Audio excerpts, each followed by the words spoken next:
Oke, Assalamualaikum warahmatullahi wabarakatuh. Perkenalkan, nama saya Hairunita Mukarona. Saya mahasiswi Fakultas Hukum, jurusan Hukum Universitas Bangka Belitung dengan NIM 40120111104. Oke, sebelum saya memulai memaparkan materi, sebelumnya saya minta maaf kepada Ibu Bina jika ada sedikit gangguan-gangguan suara yang nanti bakalan mungkin mengganggu dalam saya memaparkan materi.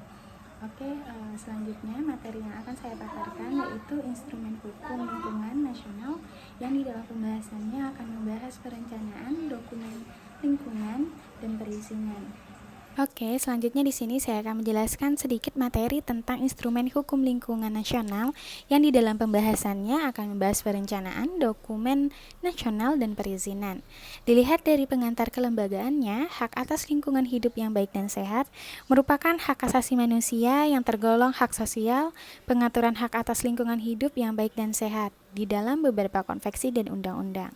Undang-Undang Dasar 1945 dan Undang-Undang Nomor 32 Tahun 2009 tentang Perlindungan dan Pengelolaan Lingkungan Hidup disebut dengan Undang-Undang PPLH.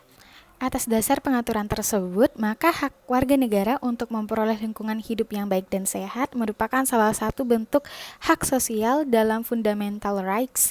Hal ini sesuai dengan pendapat Phillips M. Hadlon bahwa hak-hak kodrat dan human rights yang dikonversi menjadi hak-hak hukum disebut fundamental rights. Hak sosial ini memiliki makna hak atas lingkungan hidup yang baik dan sehat. Sebagai hak sosial adalah setiap warga negara berhak memperoleh lingkungan hidup yang baik dan sehat di negaranya. Nah, sudah menjadi kewajiban negara untuk memenuhi kebutuhan setiap orang atas lingkungan hidup yang baik dan sehat, sebagaimana tertuang dalam Undang-Undang Dasar Negara Republik Indonesia Pasal 28H. Kewajiban negara dalam memenuhi hak masyarakat lingkungan hidup yang baik dan sehat dilakukan melalui upaya perlindungan dan pengelolaan hubungan hidup berdasarkan Pasal 3 Undang-Undang PPLH, yang salah satu tujuannya ialah dari perlindungan dan pengelolaan lingkungan hidup untuk memenuhi hak asasi manusia guna memperoleh lingkungan hidup yang baik dan sehat. Nah, dalam pasal 3 Undang-Undang PPLH menyebutkan beberapa tujuannya. Yang pertama, melindungi wilayah negara kesatuan Republik Indonesia dari pencemaran atau kerusakan lingkungan. Yang kedua, menjamin keselamatan, kesehatan, dan kehidupan masyarakat. Yang ketiga, menjamin kelangsungan kehidupan dan kelestarian ekosistem. Yang keempat, menjaga kelestarian fungsi lingkungan hidup. Yang kelima, mencapai keselarasan, dan keseimbangan lingkungan hidup. Yang keenam, menjamin terpenuhinya keadilan generasi masa kini dan generasi masa depan. Yang ketujuh, menjamin pemenuhan dan perlindungan hak atas lingkungan hidup sebagai bagian dari hak asasi manusia. Yang kedelapan, mengendalikan pemanfaatan sumber daya alam secara bijaksana. Yang kesembilan, mewujudkan pembangunan berkelanjutan. Dan yang kesepuluh, mengantisipasi isu lingkungan global. Nah, berdasarkan jenis dan tujuan tindak pemerintah, maka tindakan pemerintah yang perlu dilakukan untuk mencapai tujuan perlindungan dan pengelolaan lingkungan hidup antara lain adalah: 1. Pembentukan peraturan perundang-undangan. Yang kedua, melakukan kerjasama atau kontrak.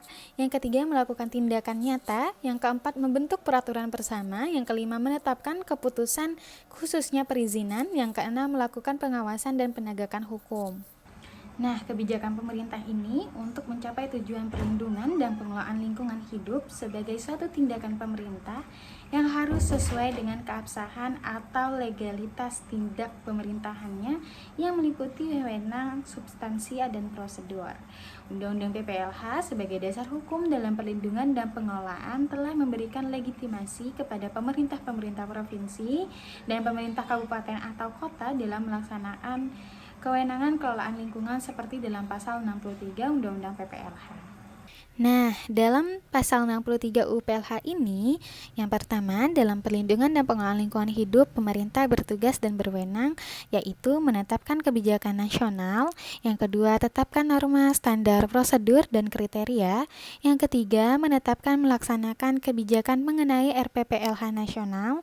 Yang keempat, menetapkan dan melaksanakan kebijakan mengenai KLHS. Yang kelima, menetapkan dan melaksanakan kebijakan mengenai AMDAL dan UKL UPL.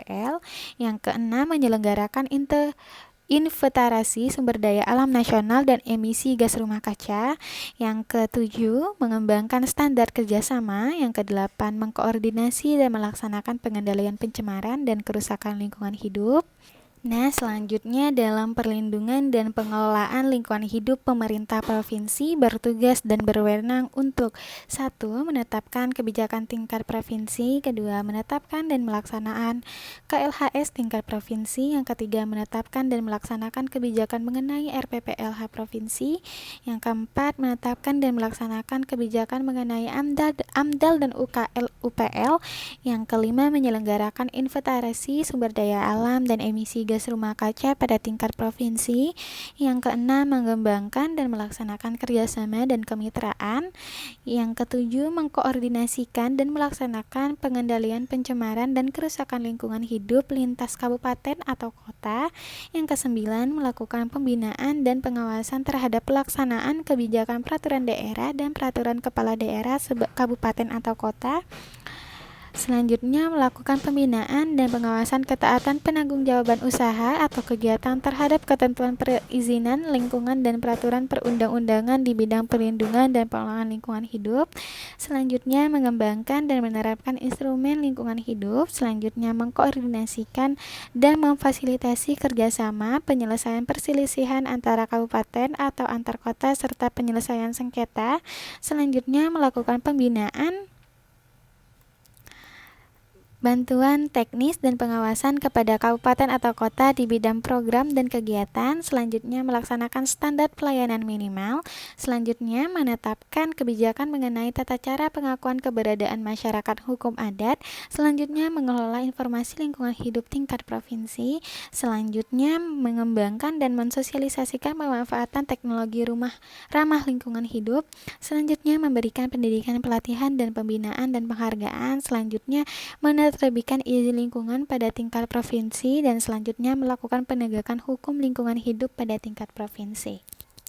Nah, selanjutnya dalam perlindungan dan pengelolaan lingkungan hidup, pemerintah kabupaten atau kota bertugas dan berwenang menetapkan kebijakan tingkat kabupaten atau kota, menetapkan dan melaksanakan KLHS tingkat kabupaten atau kota, menetapkan dan melaksanakan kebijakan mengenai RPPLH kabupaten atau kota, menetapkan dan melaksanakan kebijakan mengenai AMDAL dan UPL. Selanjutnya, menyelenggarakan inventarisasi sumber daya alam dan emisi gas rumah kaca pada tingkat kabupaten atau kota. Selanjutnya, mengembangkan dan melaksanakan kerjasama dan kemitraan. Selanjutnya, mengembangkan dan menerapkan instrumen lingkungan hidup.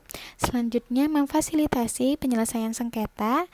Selanjutnya, melakukan pembinaan dan pengawasan ketaatan penanggung jawab usaha atau kegiatan terhadap ketentuan perizinan lingkungan dan peraturan perundang-undangan. Selanjutnya, melaksanakan standar pelayanan minimal. Nah, selanjutnya kita beralih pada pembahasan yang kedua, yaitu Rencana Perlindungan dan Pengelolaan Lingkungan Hidup atau RPPLH dan Ekoregion.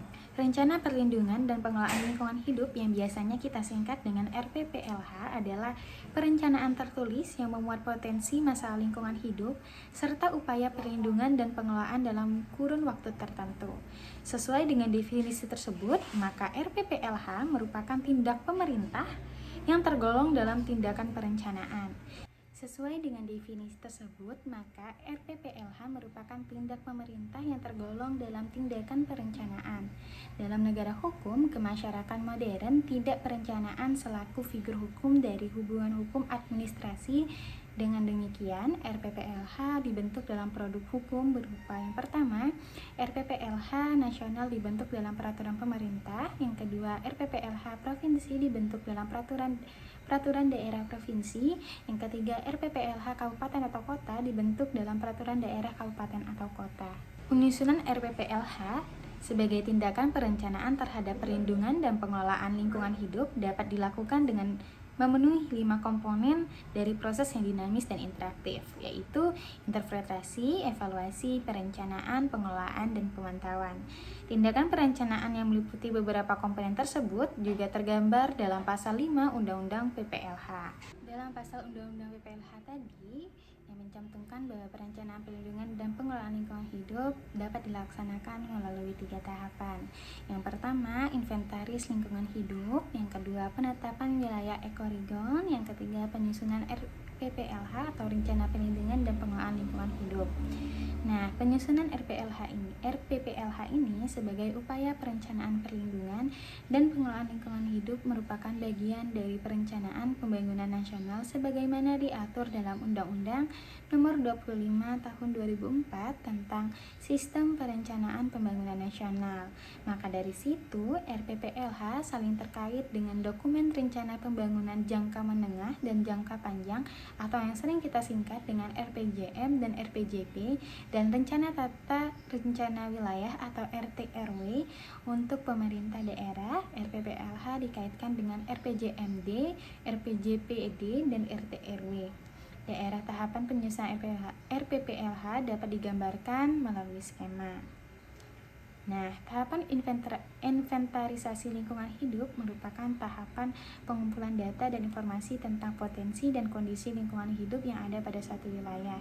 Tahapan inventarisasi tersebut berdasarkan UU PPLH, yaitu 1. Potensi dan kesediaan, yang kedua jenis yang dimanfaatkan, yang ketiga bentuk penguasaan, yang keempat pengetahuan dan pengelolaan, yang kelima bentuk kerusakan, yang keenam konflik dan penyebab konflik yang timbul akibat pengelolaan.